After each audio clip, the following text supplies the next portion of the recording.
শুভ সকাল বন্ধুরা, তোমরা সবাই কেমন আছো? আশা করছি খুব ভালো আছো। তোমাদের ভালোবাসায় আশীর্বাদে আমি কিন্তু খুব ভালো আছি। প্রত্যেক দিনের মতো আজও সকালবেলা উঠে দেখো ওই পাশে সামনের গেটটাকে খুলে দিয়ে এসেছি। এবার দেখো এই পাশের গেটটাকেও কিন্তু আমি খুলে দিচ্ছি।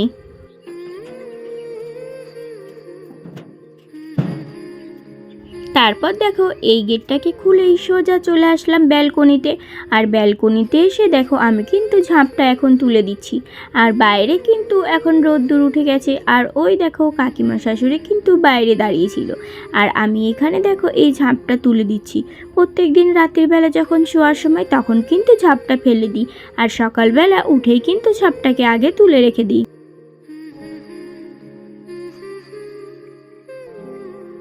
ঝাঁপটাকে তুলেই আমি দেখো এখানে বসে রইলাম। আর কেন বলো তো, কারণ বাইরের প্রকৃতিটা দেখতে খুব সুন্দর লাগছে। আর উঠলাম তো সবে সবে, তাই জন্য এখানে বসে একটু আলিশি ভেঙে নিলাম। আলিশি ভেঙে তারপর সোজা চলে আসলাম বারান্দায়। আর বারান্দায় এসে ওই যে আমার প্রত্যেক দিনের কাজ ঝাড় দেয়া, তাই দেখো আমি কিন্তু এখন বারান্দাটাকে ঝাড় দিয়ে দিচ্ছি।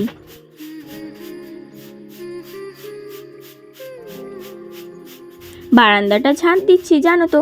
আর অন্যদিন কিন্তু সোয়েটার বা কিছুই পরি না, চাদর টাদর। আর আজকে দেখো প্রচণ্ড পরিমাণে কিন্তু ঠান্ডা লাগছিল, তাই জন্য কিন্তু সোয়েটারটাকে আমি পরে নিয়েছি। আর দেখো এই পাশটা আমার ভালোভাবে ঝাঁট দেওয়া হয়ে গেছে। এই পাশটা আজকে কিন্তু নোংরাগুলো আর ফেললাম না। এই পাশের গেটটা খুলেছি না, তাই জন্য এদিক দিয়ে কিন্তু আজকে নোংরাগুলো ফেলবো।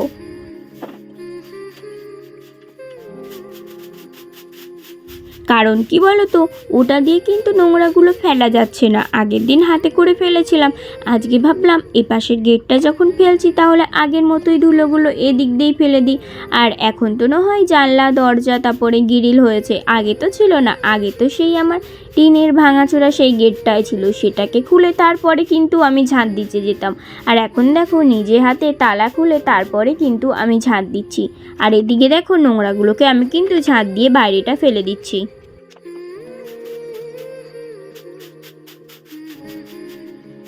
আর এই দিকটা কিন্তু অনেক দিন ঝাঁট দেওয়া হয়নি। কারণ কি বলো তো, এই যে গেটটা বন্ধ ছিল, ঝাঁট দিয়েছিলাম ঠিকই, কিন্তু তোমরা তো দেখতে পাওনি অনেকটাই দিন। আর এপাশে দেখো আমি গেটটা খুলেই নোংরাগুলোকে বাইরে ফেলে এই যে সামনে আবার রাস্তাটাকে একটু ভালোভাবে কিন্তু ঝাঁট দিয়ে দিচ্ছি। রাস্তাটা ঝাঁট দিয়ে তারপর দেখো সোজা কিন্তু আমি ঘরে মানে বারান্দায় চলে এসেছি। আর এখানে এসে চুলটাকে দেখো একটু কিন্তু আঁচড়াবো। আর কালকে দেখো শ্যাম্পু করেছিলাম, আমি কিন্তু চুলে তেল দিতে ভুলে গেছি, সেই কারণে দেখো চুলটা প্রচণ্ড পরিমাণে জট হয়ে গেছে। আর ছাড়াতে যেয়ে প্রচণ্ড পরিমাণে কিন্তু লাগছে। আর অনেক জানো তো বন্ধুরা, চুল উঠে যাচ্ছে।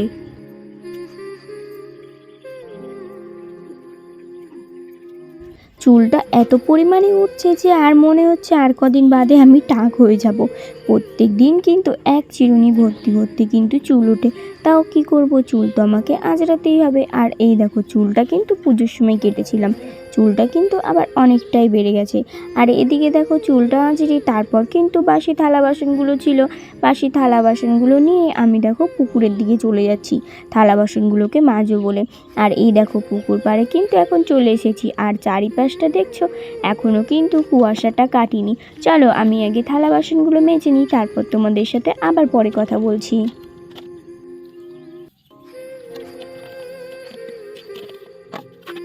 তারপর দেখো থালা বাসনগুলোকে আমি কিন্তু ভালোভাবেই মেজে নিচ্ছি। আর এই যে দেখো পুকুরের চারি সাইডে নেট দিয়ে আছে না, তোমরা দেখে ভাবছো যে এখানে মাছ ধরি না, না এখানে কিন্তু মাছ ধরি না। ওই যে চারি সাইডে যেসব বনগুলো হয়েছে না, ওইগুলো কিন্তু এইদিকে চলে আসে বলে সেই জন্যই কিন্তু এইভাবে ঘিরে রেখে দিয়েছি। আর এখন দেখো থালা বাসনগুলোকে কিন্তু আমি ভালোভাবেই একটা একটা করে মেজে নিয়েছি। আর এই যে হাঁড়িটা আছে, হাঁড়িটাকে এখন ভালোভাবেই মেজে নিচ্ছি।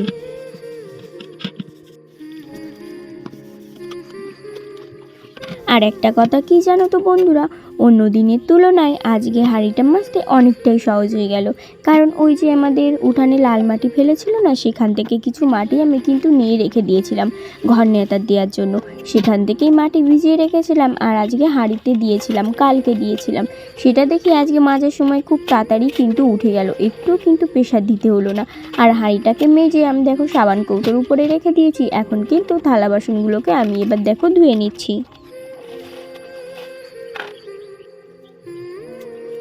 থালা বাসনগুলোকে ধুয়ে নিয়ে সোজা আমি দেখো কিন্তু ঘরে চলে আসলাম।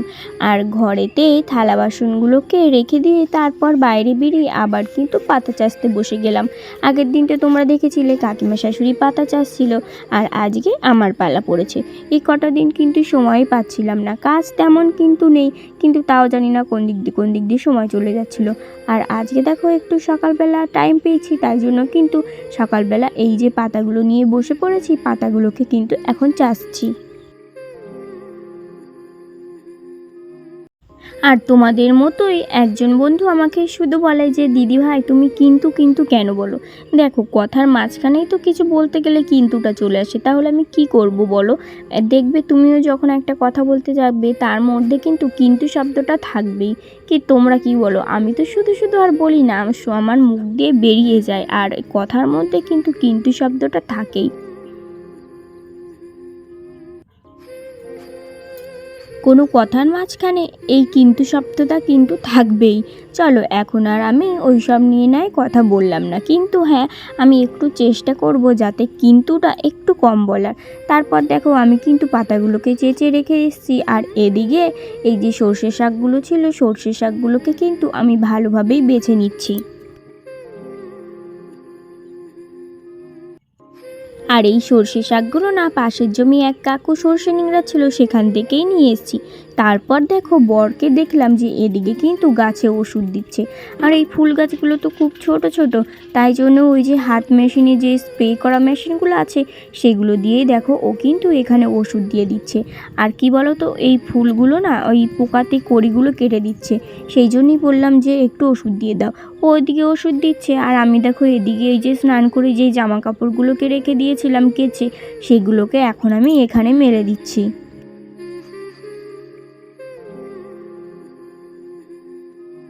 নাইটিটাকে মেলতে যেয়ে কিন্তু আমি হাতই পেলাম না, সেই কারণে একটু লাফিয়ে কিন্তু নাইটিটাকে আমি মেলে দিয়ে আসলাম।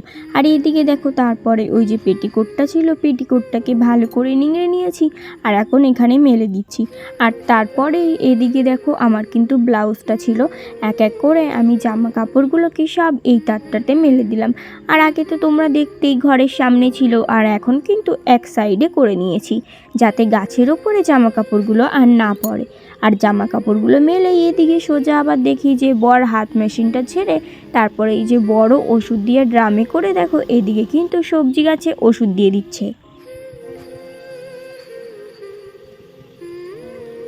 আর জানো তো বন্ধুরা, এই প্রথমেই কিন্তু বরকে দেখলাম যে এইভাবে সবজি গাছে ওষুধ দিচ্ছে।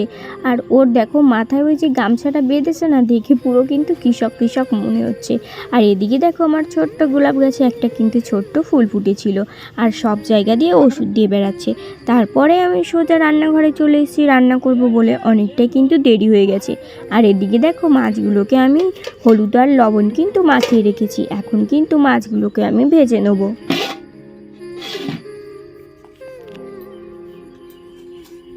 আর আজকে দেখো কি কি সবজি দিয়ে রান্না করব। এই যে আলুগুলো কিন্তু আমি এখন কাটছিলাম, কারণ কি বলো তো কেটে রাখিনি। আর এদিকে সর্ষে শাকটা ধুয়ে বেছে রেখেছি, আর এদিকে মাছটা দেখো কড়াইতে দিয়ে দিয়েছি। মাছটা কিন্তু এখন ভালোভাবেই ভাজা হচ্ছে, আর অল্প কটা মাছ কিন্তু তুলে রেখেছি, কারণ একবারে সব মাছগুলো ভাজতে পারবো না, ভেঙে যাবে বলে। আর এই দেখো মাছগুলো আমার ভাজা হয়ে গেছে, মাছগুলোকে এবার আমি তুলে নেবো।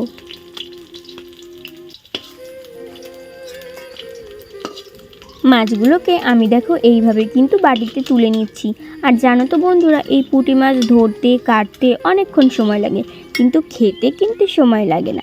আর এই পুঁটি মাছ ভাজা দেখলেই না আমার বর শুধু চলে আসে পুঁটি মাছ খাওয়ার জন্য। আর এই কটা মাছ তো যদি ভাজা খাওয়ায় খেতে খেতে খাওয়াই হয়ে যাবে। মাছগুলোকে তুলে রেখে আর এইদিকে দেখো কলা আর আলু আর ওই যে লঙ্কাগুলোকে আমি ভালোভাবে ধুয়ে রেখেছিলাম, সেগুলোকে এখন দেখো কড়াইতে দিয়ে ভালোভাবেই আমি কিন্তু কষিয়ে নেবো।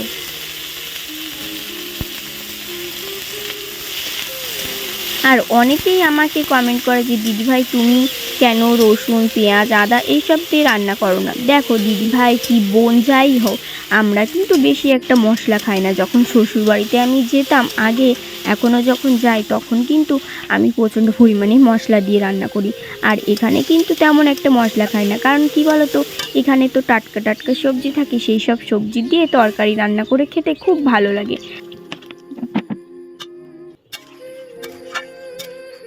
সেই কারণেই আমরা কিন্তু বেশি একটা মশলা খাই না। আর এদিকে দেখো জল দিতে যে জল পড়ে গেছিলো।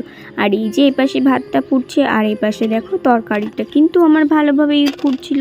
আর এই পাশে ভাতটাকে আমি দেখো হাতে করে টিপে দেখলাম যে ভাতটা হয়েছে কিনা। তারপর দেখলাম যে ভাতটা হয়নি, একটু টাইম লাগবে। আর এদিকে দেখো মাছগুলো ভেজে রেখেছিলাম, মাছগুলো কিন্তু এখন আমি তরকারির ভেতরে দিয়ে দিচ্ছি।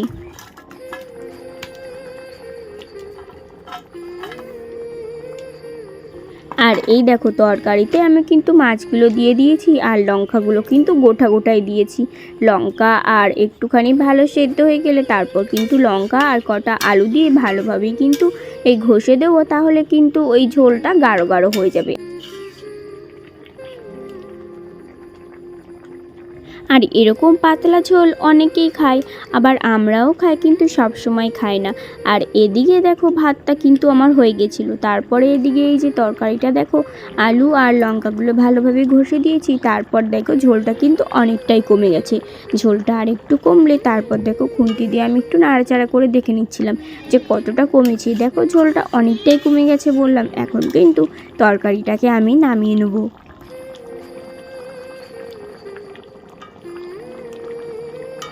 তরকারিটা নামানোর আগে কিন্তু আমি একটু জিরে গুঁড়ো দিয়ে দিই, সেটা কিন্তু তোমাদের আর দেখালাম না, কারণ সবসময় সব কিছু দেখাতে গেলে না অনেকটাই দেরি হয়ে যায়। জানি এটুকু দেখাতে গেলেও কোনো টাইম লাগতো না। আর এই পাশে দেখো ভাতটা নামিয়ে নিয়েছি, আর এইদিকে তরকারিটাকেও কিন্তু নামিয়ে নিয়েছি। এই দেখো তরকারিটা এখানে ঢাকা দিয়ে রেখে দিয়েছি। আর এই যে মূলো শাক নয়, এটা হচ্ছে কি সর্ষে শাক। সর্ষে শাকটাকে কিন্তু আমি ওখানে ধুয়ে বেছে কেটে রেখে দিয়েছিলাম। আর এখন দেখো পেঁয়াজ দিয়ে দিয়েছি তেলের পর। তারপর কিন্তু আমি সর্ষে শাকটাকে এখন কড়াইতে দিয়ে দিয়েছি। এখন ভালোভাবে কিন্তু সর্ষে শাকটাকে আমি ভেজে নেব।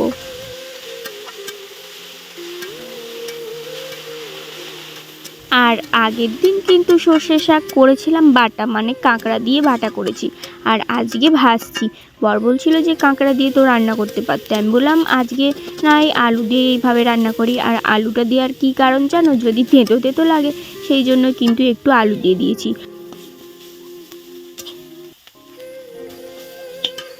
শাক ভাজা আমার হয়ে গেছে। আর এদিকে দেখো অল্প কটা পুঁটি মাছ রেখে দিয়েছিলাম, সেটা দিয়ে টক করছি। বর অনেক দিন বলছিল যে টক খাবো, সেই জন্য কিন্তু আজকে দেখো ভাবলাম যে অল্প কটা পুঁটি মাছ দিয়ে টক রান্না করে দিই। আর এদিকে দেখো আমার কিন্তু সব রান্না বান্না হয়ে গেছে। আর আজকে রান্না করতে করতে দেখো 3 রকম হয়ে গেছে। এই যে পুঁটি মাছের টক, আর এটা হচ্ছে সর্ষে শাক দিয়ে আলু দিয়ে ভাজা, আর এখানে দেখো রয়েছে হচ্ছে মাংস। এটা কিন্তু আমি রান্না করিনি, কাকিমা শাশুড়ি কিন্তু দিয়ে গেছে মাংস রান্না করে। আর এই যে এখানে আছে কলা দিয়ে আলু দিয়ে পুঁটি মাছ দিয়ে ঝোল। আমার কিন্তু রান্না করা হয়ে গেছে। চলো আবার তোমাদের সাথে বিকালবেলা দেখা হচ্ছে। রান্না বান্না করে দুপুরবেলা কিন্তু খাওয়া দাওয়া করে নিয়েছি। আর খাওয়া দাওয়া করে দেখো এখন বিকাল হয়ে গেছে। এখন কিন্তু রাস্তায় একটু বেরোলাম হাঁটতে। বর কিন্তু আজকে আর মাছ ধরতে যায়নি, ও আজকে ঘুমাচ্ছে। আর কাকিমা শাশুড়িরাও বাড়িতে নেই, তাই একা একা কী করবো, তাই একা একা দেখো রাস্তায় একটু ঘুরে বেড়াচ্ছি। চলো আজকের ভিডিওটা তোমাদের কেমন লাগলো অবশ্যই কিন্তু কমেন্ট করে জানাবে। আজকের ভিডিওটা এখানেই শেষ করছি। সবাই ভালো থাকবে, সুস্থ থাকবে, সাবধানে থাকবে। ধন্যবাদ।